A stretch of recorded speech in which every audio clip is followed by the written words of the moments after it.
మన ప్రభు అయిన యేసుక్రీస్తు నామంలో మీకు మా శుభాభివందనములు.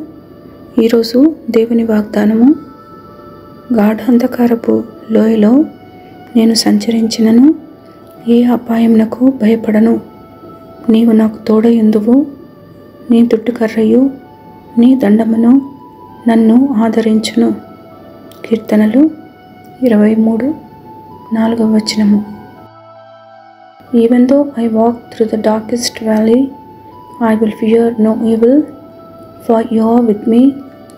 Your rod and your staff, they comfort me. Psalm 23:4. ప్రార్థన. ప్రేమగల ప్రభువా, మా మంచి కాపరివై మమ్మును పచ్చిక గల చోట్లకు, శాంతికరమైన జలముల ఎద్దుకు నడుపుచున్నందులకు వందనాలు. ఏ తెగులు మాదిరి చేరకుండా కాపాడుతూ మీ రెక్కలు మాపై కప్పి ఉంచినందుకు వందనాలు. శ్రమలో, దుఃఖములో, అనారోగ్యంలో ఉన్న వారిపై ప్రత్యేకమైన మీ కృప చూపమని యేసునామంలో వేడుచున్నాము తండ్రి. Amen. Have a blessed day. God bless you.